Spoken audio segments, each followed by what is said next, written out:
वो ब्राह्मणों के घर में जाती थी, 3 दिन रहती थी, उसके बाद हमको वापस होती थी। तो चौथी की जो कभी चौथी कार्यक्रम न करिए आप, चौथी मत कहिए, क्योंकि पुरानी व्यवस्था में ये था कि उनका मानना था कि जो जो ये शूद्र पुरुष की लड़कियां और महिलाएं हैं, ये ब्राह्मणों की संपत्ति है। तो पहले जो बहू आती थी वो पहले उनके घरों में जाती थी, वो 3 दिन वहां रहती थी, उसके बाद वो जो है वापस आती थी। तो उसको चौथी नहीं, आप महीने आप वर्णन करिए, क्योंकि वो हमारी बेइज्जती का सवाल अब खत्म हो गया। उसको ब्रिटिश सरकार ने 1819 में धारा 7 जोड़ करके उसको खत्म कर दिया था, बहुत मुश्किल में खत्म हुआ। तो ये वो दूसरी चीज है, क्या मंत्र कहते हैं जब ये शादी कराते हैं, जानते हो कन्यादान कहते हो, ये कन्यादान कहते, कन्यादान है, कन्यादान नहीं होता, ध्यान रखिएगा, कन्यादान नहीं होता है। कोई वस्तु नहीं है कि हमने दे दिया, दान देते हैं तो उसका कोई मतलब नहीं रहता है, कोई हमारा प्रेम नहीं रहता, कोई वापस लेते नहीं है। लेकिन बिटिया तो जीती जागती है, बिटिया तो सब जीवन है, संवेदनाएं है, इससे व्यवहार रखते हैं, आना जाना रहेगा, सुख दुख में खड़े होंगे, दान कहाँ करते हैं। ये तो एक समझौता है, आपसी समझौता है कि हम जो है कि जिसका पालन पोषण आज भैया कर रहे हैं, अब इनकी पालन पोषण देख रेख वो पक्ष करेगा, बेटा पर जो होगा उस पक्ष करेगा। तो एक समझौता है, ये कि दान नहीं है। तो इस तरह से जो है तो हमें छोटी छोटी बातें सुनना चाहिए। दूसरी चीज ये है कि हमारे माता पिताओं को, जो गार्जियंस है, अपनी बेटियों को ठीक से समझाना चाहिए, ठीक समझाना चाहिए कि क्या ठीक से शिक्षा देनी चाहिए। और शिक्षा कहाँ प्राप्त होती है, हम खुद बिहारों में जाते हैं या हम संगति में जाते हैं तो अकेले चले जाते हैं, बच्चों को ले नहीं जाते, बच्चे समझने की कोशिश करते, बच्चे समझते नहीं है। तो हमको धर्म की शिक्षा बहुत जरूरी है, बेटियों को धर्म की शिक्षा बहुत जरूरी है। जब तक समझेंगे नहीं तो हमारा ये घर वो घर दोनों संचालित ठीक से नहीं हो पाएंगे। इसलिए हमको बच्चों को अच्छी संगति देनी है, अच्छी बातें सिखानी है। जैसे एक प्रसंग आता है, विशाखा के जो फादर थे, पिता थे, बेटे को विदा कर रहे थे तो बताया था, उन्होंने 10 बातें बताई थी, तो ऐसे बता देंगे, बाकी डिस्कस नहीं करेंगे। उन्होंने ये कहा था, एक बेटे का पिता के प्रति, पिता का बेटिया बेटे के प्रति क्या दायित्व बनता है। तो माता पिता बच्चों को सिखाते हैं बेटा ये करना है।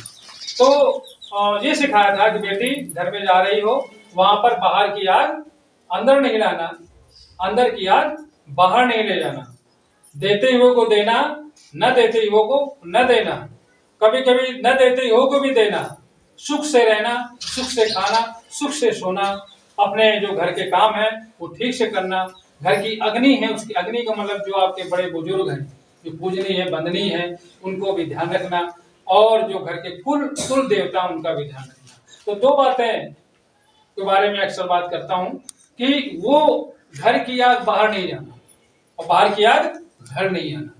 आग क्या होती है, आग तो घर को जला देती है, घर को बर्बाद कर देती है, नाबूद कर देती है।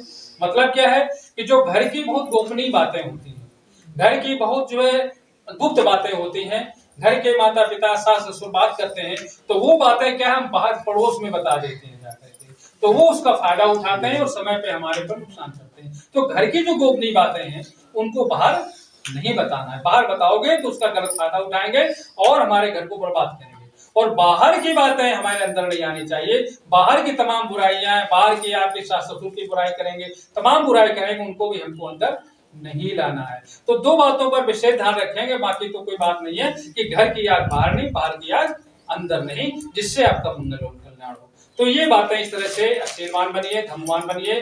और इन बातों को साथ साथ मैंने कुछ कहा था कि जो हिंदू व्यवस्था की 2 बातें हैं उनको बता दे रहा हूँ। ठीक कि आप लोग मंडप गाड़ते थे, हिंदू व्यवस्था में एक मंत्र कहते हैं वो, कभी आप ये वो क्या कहता है, क्योंकि वो जानते हैं कि ये जो शूद्र की महिलाएं हैं, शूद्र की लड़कियां हैं, वो ब्राह्मण की संपत्ति है। इसीलिए जो चौथी होती ना, चौथी 1819 में ब्रिटिश गवर्नमेंट ने एक्ट 7 बना करके उसको निरस्त किया था, क्योंकि हमारी जो बहन बेटियां थी वो ब्राह्मणों के घर में जाती थी, 3 दिन रहती थी, उसके बाद हमको वापस होती थी। तो चौथी की जो कभी चौथी कार्यक्रम न करिए आप, चौथी मत कहिए, क्योंकि पुरानी व्यवस्था में ये था कि उनका मानना था कि जो जो ये शूद्र पुरुष की लड़कियां और महिलाएं हैं, ये ब्राह्मणों की संपत्ति है। तो पहले जो बहू आती थी वो पहले उनके घरों में जाती थी, वो 3 दिन वहां रहती थी, उसके बाद वो जो है वापस आती थी। तो उसको चौथी नहीं, आप महीने आप वर्णन करिए, क्योंकि वो हमारी बेइज्जती का सवाल अब खत्म हो गया। उसको ब्रिटिश सरकार ने 1819 में धारा 7 जोड़ करके उसको खत्म कर दिया था, बहुत मुश्किल में खत्म हुआ। तो ये वो दूसरी चीज है। क्या मंत्र कहते हैं जब ये शादी कराते हैं?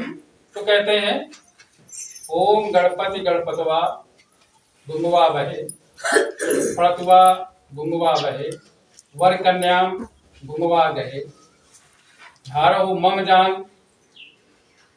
उसका मतलब ये है, उसका अर्थ है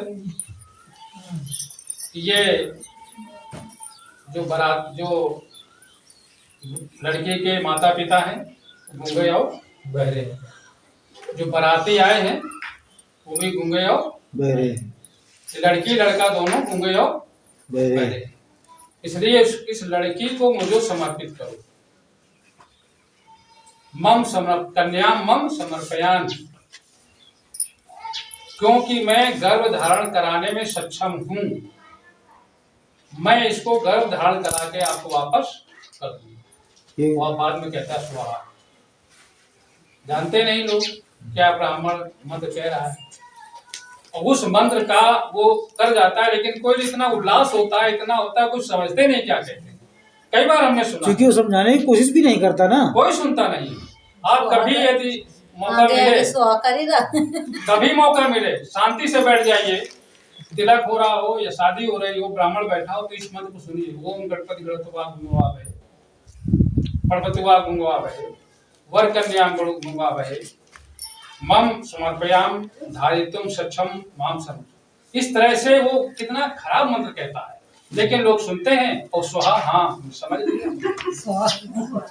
तो कितना इस तरह से हमारे महापुरुषों ने कितना समझ बुझा के इस काम को। तो ये मैं छोटी सी बात बता दिया है, लेकिन इसको समझने की कोशिश करिएगा कि ये हमारे साथ ऐसा होता था, अब भी हो रहा है, लेकिन हमको समझना समझाना है।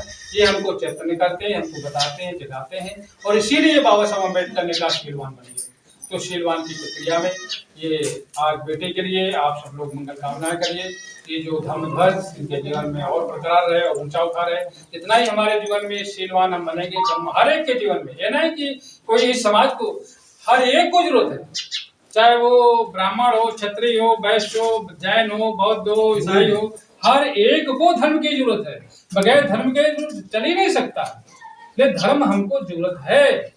इसलिए धर्म को हमको साथ लेकर के चलना है, और ये जितना जितना मजबूत होगा हमारे जीवन में उतना ही। तो आज ये शुरुआत है बेटी के जीवन का, और ये बिटिया का मंगल और कल्याण हो, और इसी के साथ अंतिम मंगल कामना हम आपके साथ करेंगे। तो ये इसको जरा संभालिए। आप लोगों को बहुत साधुवाद और धन्यवाद। बहुत कम समय में तमाम बातों को हम नहीं समझा पाए, लेकिन ये है कि मुख्य बात ये है कि हमारा धर्म का जीवन जितना ही हमारे जीवन, हर एक के जीवन में, और आज जो नया घर बनने जा रहा है, नया गृहस्थी बनने जा रही है, वो जीवन में फलवंत हो, आगे बढ़े, और